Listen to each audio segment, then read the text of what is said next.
Hi, this is Willow, and this is my GBH 471 final presentation.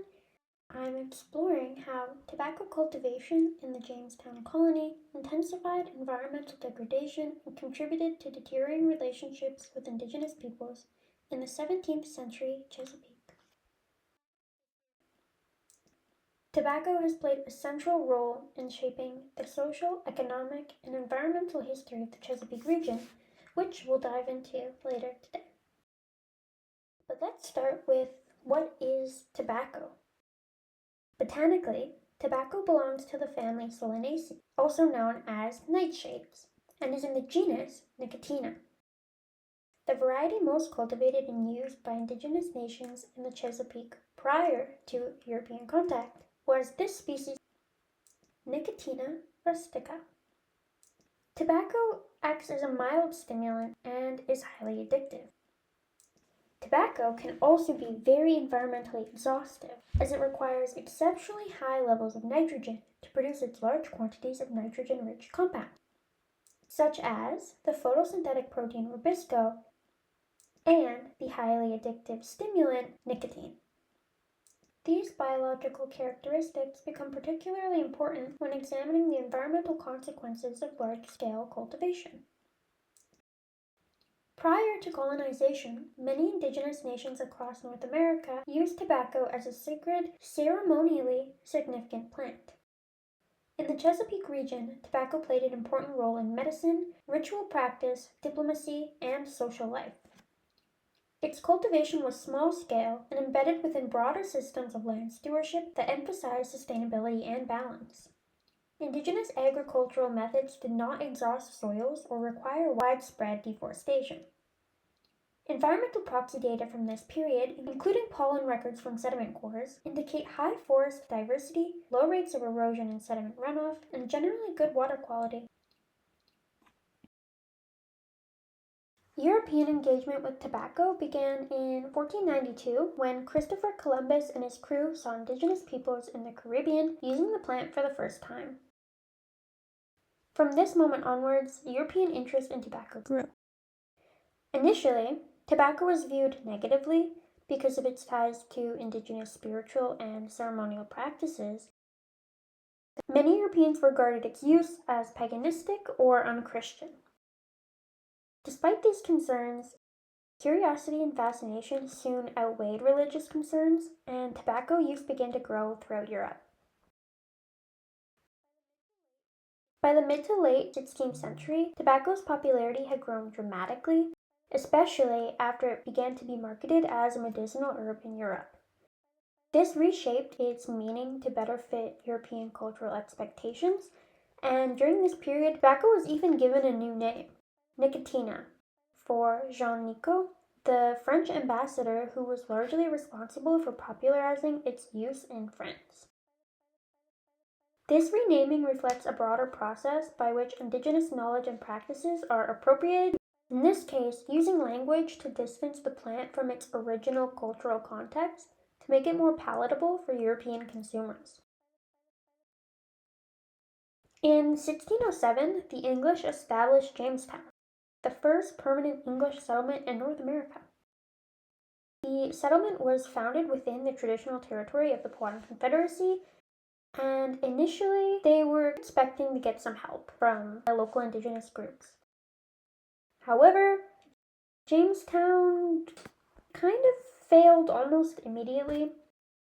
The early years of the colony were marked by mass starvation, disease, and conflict with the local indigenous groups. Settlers were often unable to trade for food, and competition over resources intensified existing tensions.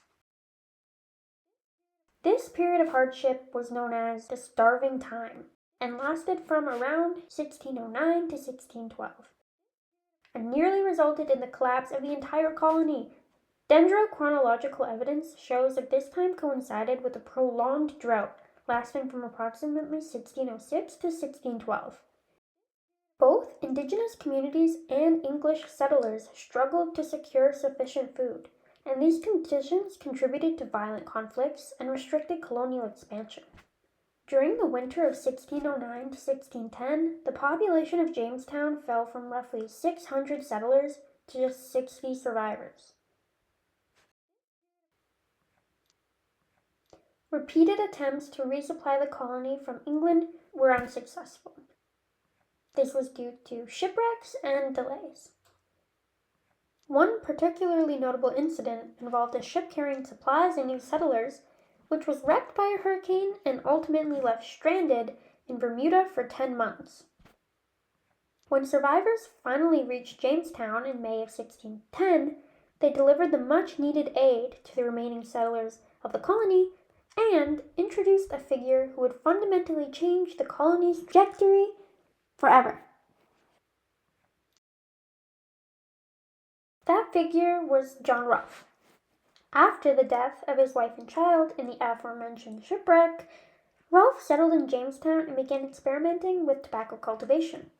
He planted some seeds that he obtained from South America of a different tobacco variety, Nicotina tabacum. This variety proved to be far better suited to Virginia's soils and climate and European tastes. This new variety was much sweeter and more aromatic than Nicotina rustica, the variety traditionally used by indigenous peoples in the region. European consumers strongly preferred this new tobacco, and its success marked a turning point for the colony. In 1614, Jamestown exported its first successful shipment of Virginian tobacco to England. The shipment was profitable, and the colony quickly committed itself almost entirely to tobacco production. This transformation turned Jamestown from a struggling settlement to a viable cash crop colony. Tobacco became the basis for the colony's economy, attracting new settlers, servants, and investment, and driving rapid territorial expansion, as you can see in the difference between this map from 1615 and the one that was shown earlier. This expansion, however, came at a significant cost. As English settlers cleared land for more tobacco fields, they increasingly encroached on the territory of the Powhatan Confederacy. Tensions escalated into raids and then warfare, resulting in significant loss of life on both sides. These conflicts ultimately culminated in a treaty in 1632 that granted the English additional land for settlement, further legitimizing their colonial expansion and indigenous disposition. Tensions rose again following the establishment of the Maryland colony in 1634, which was founded largely to exploit this growing tobacco economy. During the early to mid-17th century, tobacco was a hot commodity, and its market value reflected the intense demand from wealthy buyers.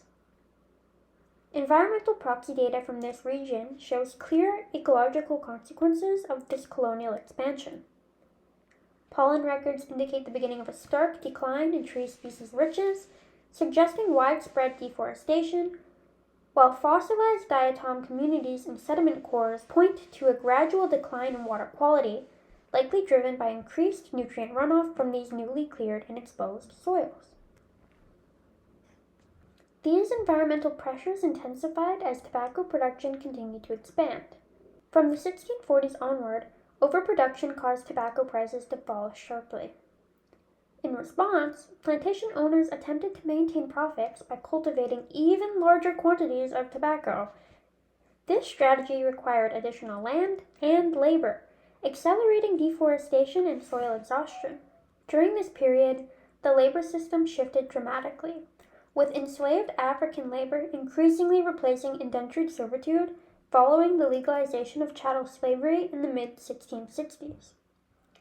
Efforts to reduce production costs and maximize profits placed an even greater strain on the environment, as fields were repeatedly planted without sufficient time for soil to recover from nutrient exhaustion.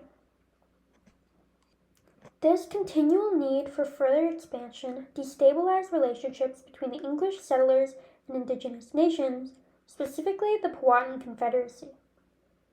Once again, conflicts ended in treaties that favored English land acquisition, allowing settlers to continue seizing territory around the Chesapeake Bay, particularly what is now modern-day Virginia. These patterns persisted into the 18th and 19th centuries, with environmental impacts compounding over time. As agricultural practices moved further away from indigenous land stewardship and early colonial mixed-use farming, the ecological consequences became more severe. Sediment core records from the region show increasing rates of sedimentation and nutrient runoff, continued declines in forest diversity, and worsening water quality inferred from diatom community changes. These proxy records demonstrate how the landscape itself preserved evidence of long-term environmental degradation. In conclusion, tobacco was not merely an agricultural product, but a powerful force that saved survival and economic growth of the Jamestown colony. Indigenous disposition and displacement, and large-scale environmental transformation. While indigenous cultivation practices supported cultural traditions and maintained ecological balance, colonial tobacco agriculture prioritized profit at the expense of both people and environments. Through the proxy data, we can see how these choices were remembered by the land, offering a lasting reminder that socio-ecological impacts often outlive the economic systems that produce them.